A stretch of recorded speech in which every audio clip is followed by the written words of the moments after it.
По готовності вогонь.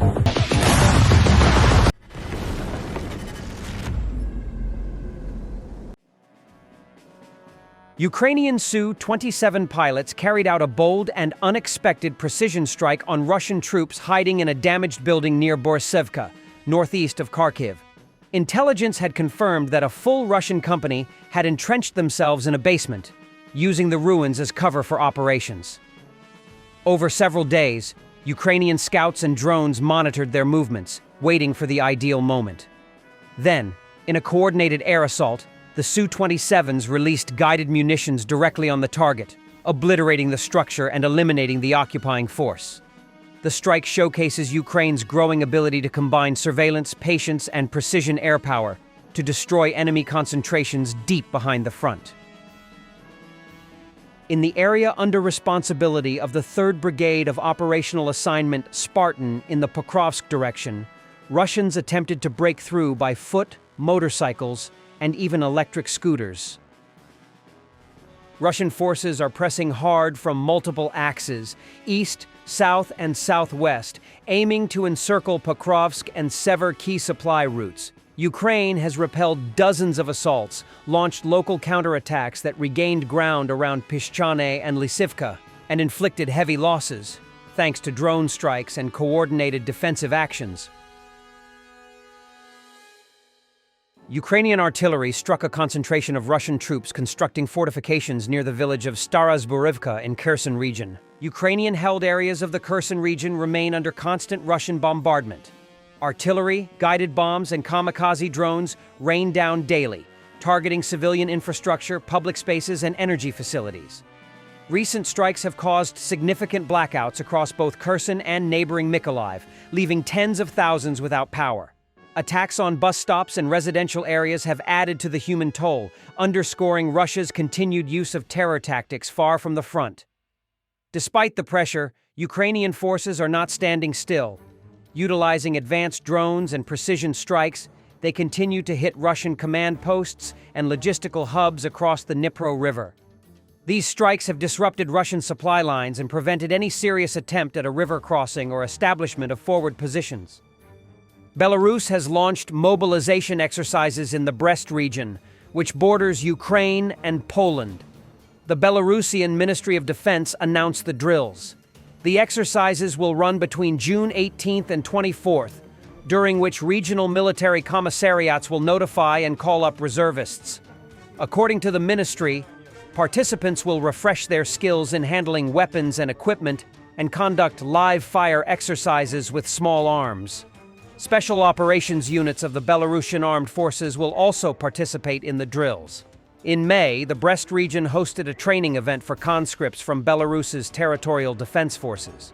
The event included personnel intake, equipment distribution, and preparation for specific assignments. Reservists were trained to use both active and passive countermeasures against unmanned aerial vehicles. Ukrainian special forces from the Wings of Omega unit destroyed a Russian Tu-S4 Tulpan self-propelled mortar using FPV drones. The Tu-S4 Tulpan is Russia's heaviest self-propelled mortar, equipped with a massive 240mm cannon capable of firing high-explosive, armor-piercing, and even nuclear-capable rounds. It's primarily used to destroy fortified positions, bunkers, and urban strongpoints. With a firing range of up to 19 kilometers using rocket-assisted shells, the Tulpan is slow but devastating. Russia has used it in Syria and Ukraine, especially in places like Mariupol and Severodonetsk, to break resistance.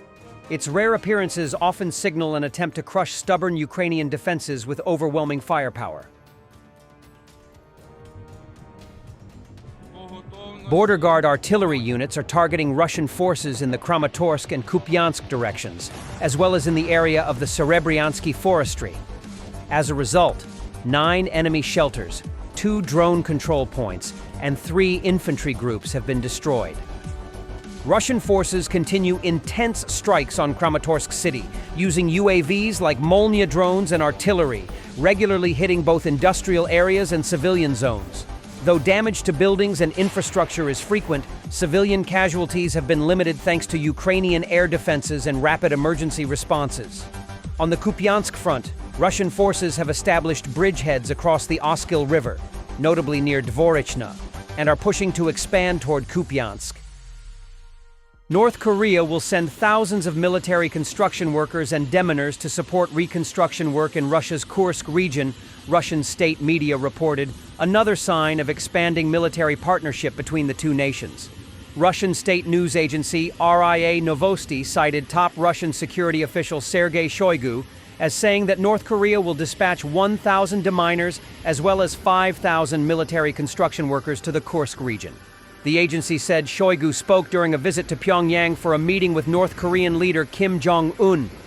Following the expulsion of invaders from Russian soil, we've agreed to continue our constructive cooperation with the Korean side providing assistance in the restoration of the Kursk region, Shoigu said, according to RIA Novosti.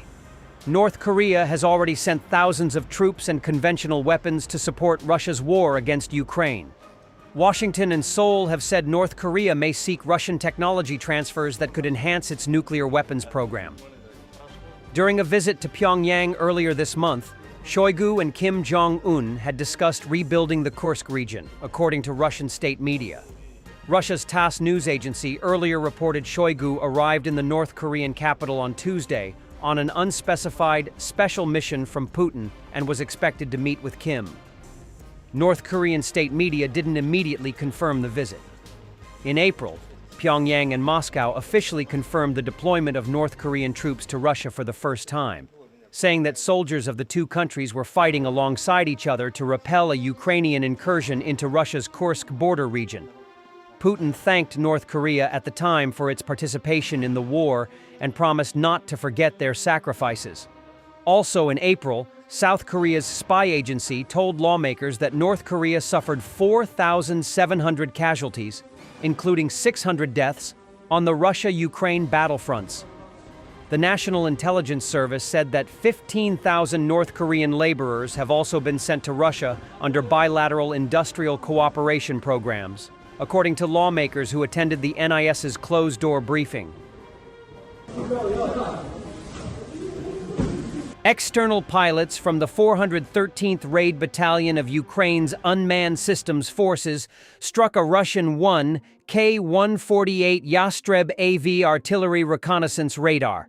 The radar is one of the newest systems of its kind in Russia's arsenal. The unit's press service released footage showing two separate drone strikes on the radar at different locations. In the first instance, an aircraft-type strike drone hit the deployed radar in an open field. The second strike took place near a wooded area, also monitored by a Ukrainian reconnaissance drone. It is unclear from the footage how much damage the radar sustained, or whether it was completely disabled. Even partial damage to the K-148 poses a serious challenge for Russian forces. The system is considered the most advanced of its type in Russian service, and repairs are costly. Ukrainian forces previously destroyed a Yastreb AV in the Donetsk region using HIMARS in January 2024. Additional strikes on the radar system were reported in the Kherson region and near the city of Yenikiev. Thanks for watching, and don't forget to subscribe. Also, if you want to support Warthog Defense, please become our member and get early access to new videos, exclusive members-only videos, and become administrator in comment section. The membership link is in the description. Rescues every day. We had a guy last week at 6 rescues in 6 days. You know, he's doing the job every day.